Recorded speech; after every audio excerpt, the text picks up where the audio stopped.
Hey, welcome to Author's Alcove. This is Agnes Wolfe, your host. Today I have author, coach, and Dr. Saloni Surah. She wrote the book, Flora Investigates, The Case of the Missing Gold Eggs. So she's a children's book author. That's a chapter book, correct? Yeah. So it's an early reader for 5 to 8, but I think it's fine for up to 9, 10-year-olds because it's chapter, yeah. So before we get started, do you mind just sharing a little bit about yourself? Well, so I am a doctor and I've worked as a doctor for over 20 years. So I'm a HIV sexual health consultant. So I'm not a professor, but I don't know whether it's attending in the US. And I started writing in 2000 and, I think it was 2010, yes, when I was doing my PhD on HIV and drug use. And it was just a contrast to the medical writing that I was doing. Obviously, doing the job that I did, I met people from all walks of life. So I, have a PhD in people who inject drugs, refugees, people who abused, assaulted. And, I was very clear of the mind-body connection. I saw it in action every single day. And by the time I met a lot of these people, there wasn't a huge amount that could be done. So, I think it was a bit of an escape to then go, when I was doing this PhD, to start writing about dragons and fairies and all this fun stuff. But also, with somebody with my background, I'm not scared of difficult conversations. But it was also to inspire children because, Flora is really about a girl who has a dream to be a famous detective and to solve a case. And she does that and faces her fears on the way. So for me, it was really about inspiring others and, dealing with tricky subjects. So the next book I have coming up, it is about bullying and imbalances in power and forgiveness. So what was your inspiration behind Flora Investigates? Okay, so this is a fun one. It's based on my husband and his family. So my husband is Italian from Florence. And when we met, his mother, so my now mother-in-law, kept chickens. They've since, in the last 6 months, have all been decimated, I think, by the foxes. Anyway, not too long after we met, one of them went missing. And he used to joke that they were called Gina, Peanut, and Tina. And we used to talk about these chickens a lot. So one went missing and he joked to his brother that there was a murder in the back garden. And for a minute, his brother believed him. So when he took me back to Florence the first time and I met the friends and the family and the pets, there is a parrot, there are cats, the story just started to brew. So I have slightly parodied my in-laws a little bit. Yeah. Funny. Do you mind sharing a little bit about the plot of this book? Of course. So Flora is a 10-year-old detective living in Florence. She's got an annoying little brother, like I did. And she started solving cases when he came along. So he's about 5 years younger than her. And she's bookish and quiet, but she likes to solve puzzles and she loves reading. And she set up her own agency because, not a lot of people want to employ young girls to solve cases.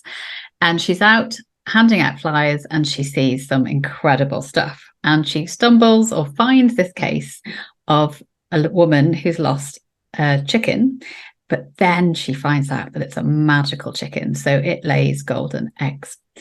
And she meets a whole host of characters on her quest to find out what's happened to Gina and some of her eggs. So there is a dastardly hunter who has a scary stuffed animal museum. There is a pirate who likes to dance and has a flying boat and eats a lot of cheese. And there's a lot of cats. So there's a neighbor, an older woman who loves cats and has a lot of them. Fun. So you decide to tackle some hefty themes. What are the themes in this particular book? This book is about reaching for your dreams and facing your fears to do that. So she's a go-getter. She finds that case. She says, look, these are my rates. She has to face fears. There's a flying boat. She climbs up onto that boat and, she's a 10-year-old girl. There's an older man who's in his 60s who's a hunter. There's a pirate who dances and flies. There's an older woman.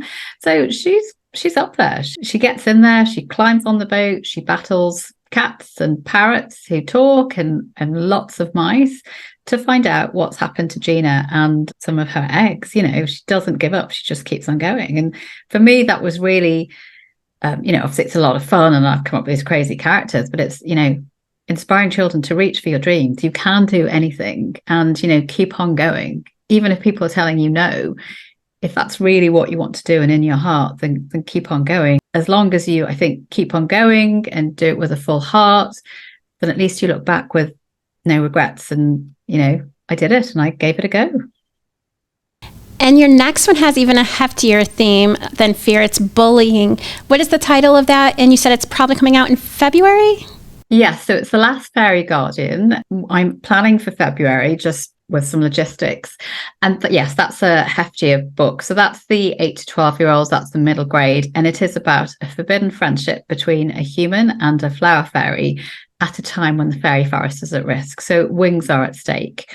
And it's really about bullying. So, you know, there is a fairy in there who has lost her wings. Fairies have been taught about humans.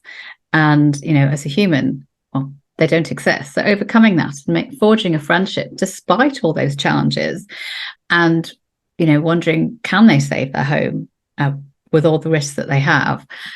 And yes, coming out the other side of overcoming a bully who really wants to control the forest and everyone who's in it, who's stopped fairies mixing with humans.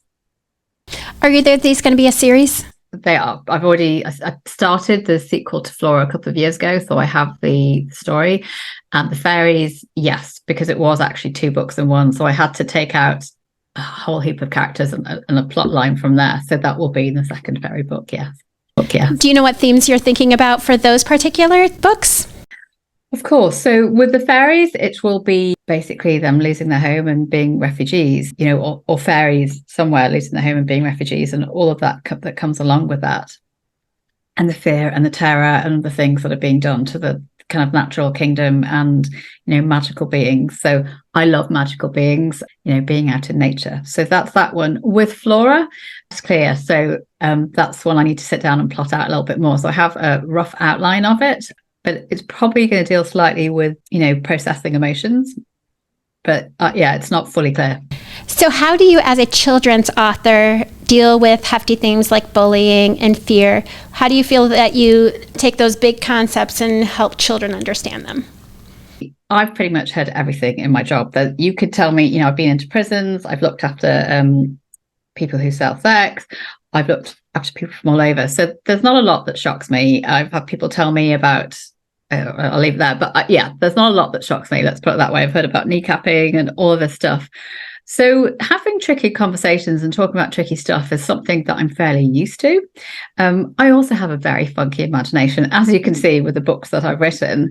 You know, I like to marry the two together and see how that plays out. So I think it's the combination. You know, I'm not scared of going there and having conversations, but it's also magical and light, but also, you know, heavy too. There is a lot of grief and sadness in that fairy book, but, you know, that's also a part of life.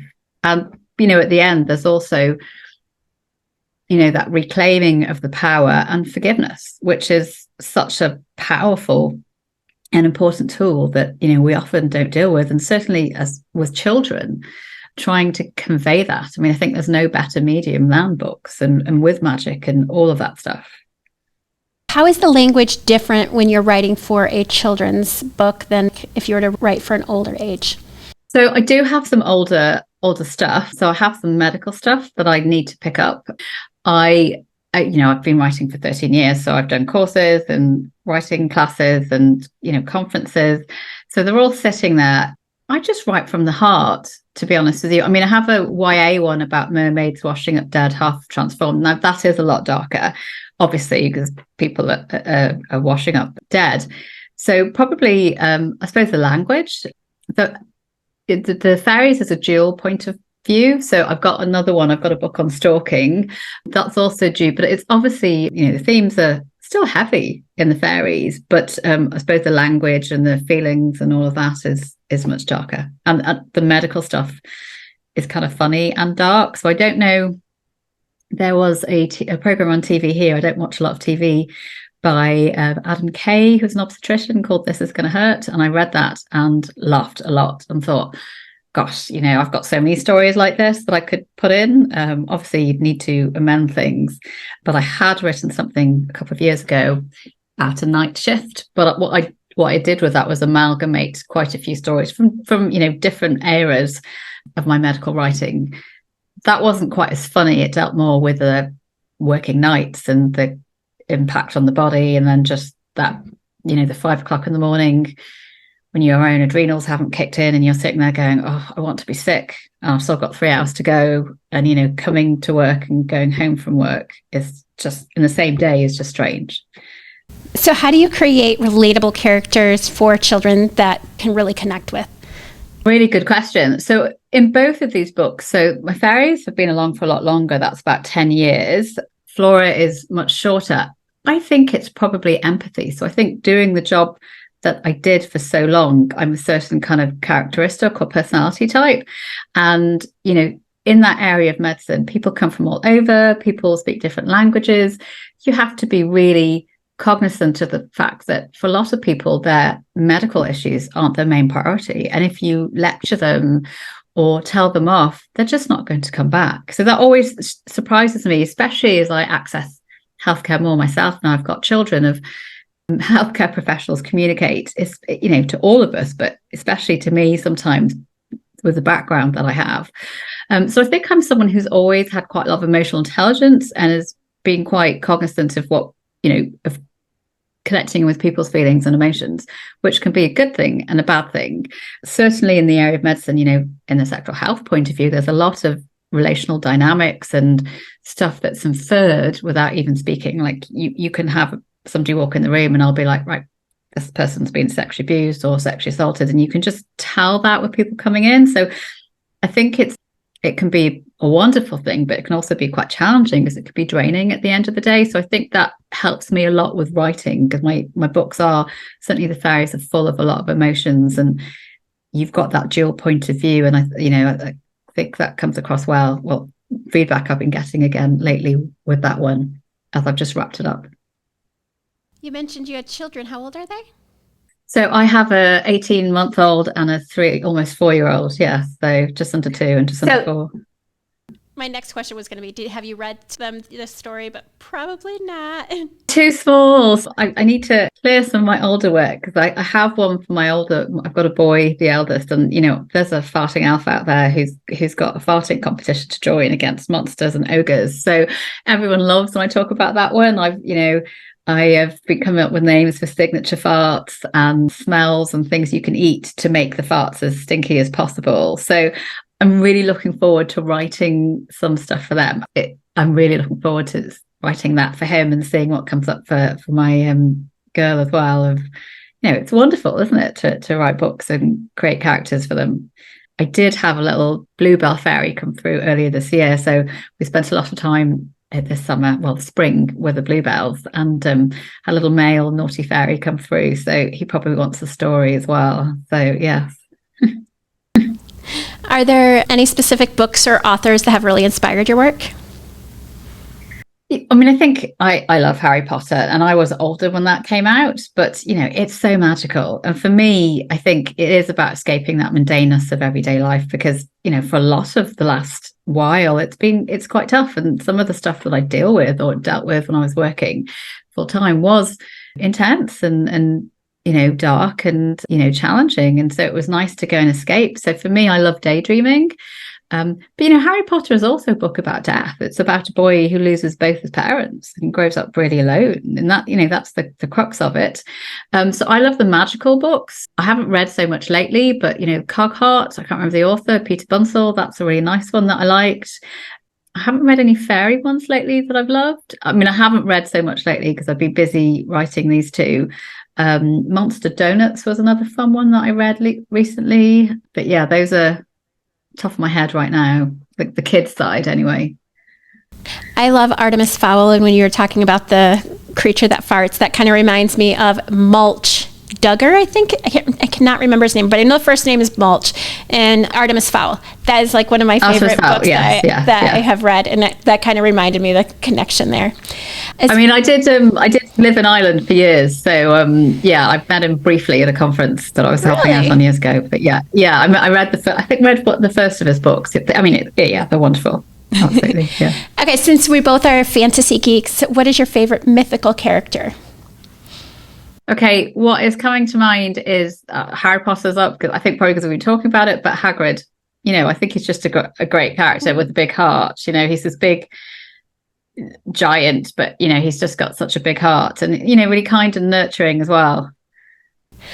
That one's a really hard one for me with the Hagrid, because I'm writing a novel and one of my characters is too much like Hagrid. And I'm like, I can't write Hagrid in there because everyone would be like, she's just copying Harry Potter.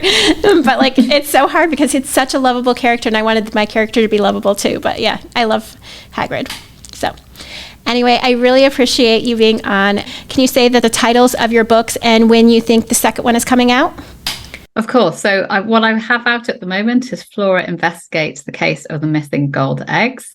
And she's an early reader. So she's 5 to 8, but, I think she's more of the older age grade, so probably 7 to 10. And then February of next year, The Last Fairy Guardian will be coming out. So that is my middle grade, so 8 to 12-year-olds. And that's my fairies. Yeah. And all of those links will be in the show notes. Also, do you self-publish or did you do traditional?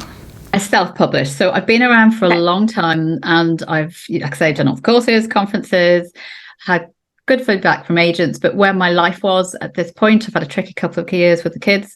For me, I wanted to move on. I think I did send this on and I had actually the last 2 agents I spoke to really good feedback.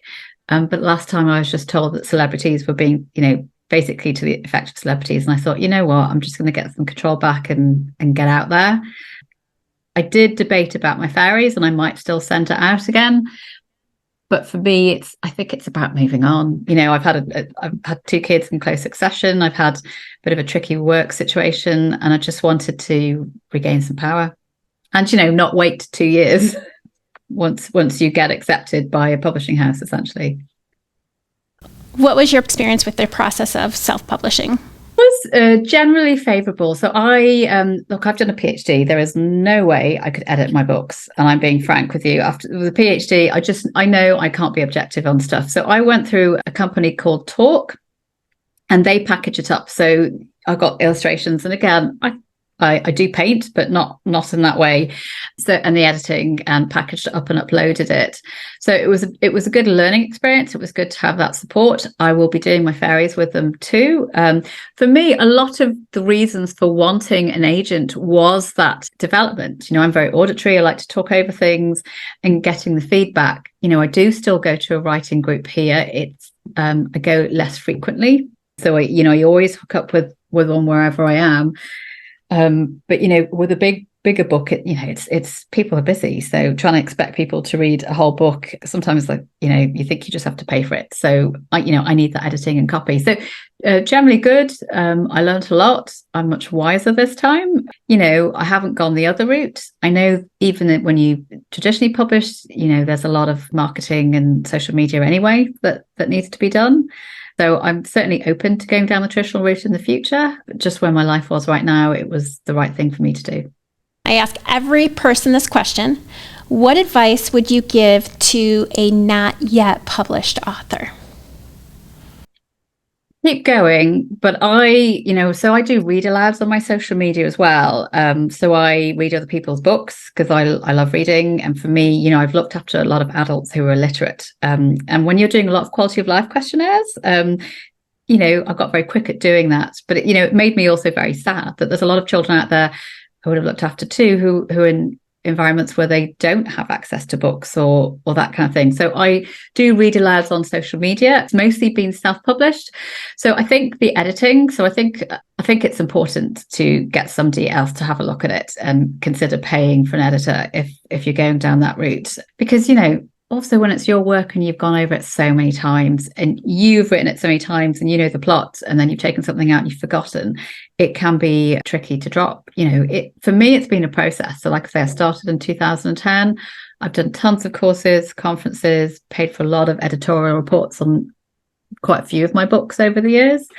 And I think that's just really important. It's kind of, for me, the same as the PhD. I needed somebody to come in and go, right, this or that. And also, I'm a scientist, science background, so my language isn't always great.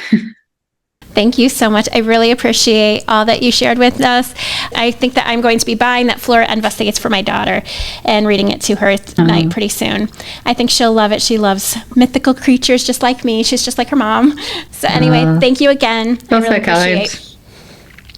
My pleasure. Thank you for having me on. Oh, yes. Thank you very much. And thank you to all the listeners for listening, especially if you listened all the way to the end.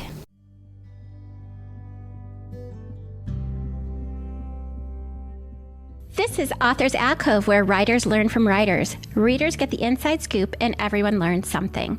An episode comes out every Wednesday, where writers share their latest work.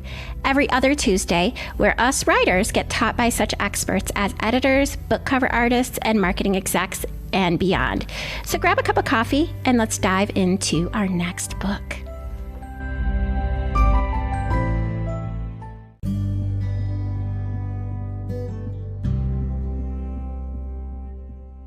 Thank you so much for listening to today's episode of Author's Alcove. We will be back next week on Wednesday, where we will have a writer share yet another piece of work. Also, every other Tuesday, we do learn from experts such as editors, marketing execs, book cover artists, illustrators, and more. If you are interested in being a guest on our show, feel free to go to authorsalcove.com, go to the podcast tab, and then click on Be a Guest. If you're looking for a healed heart, hop on over to our sister podcast, Strength, Love, and Healing with Author's Alcove.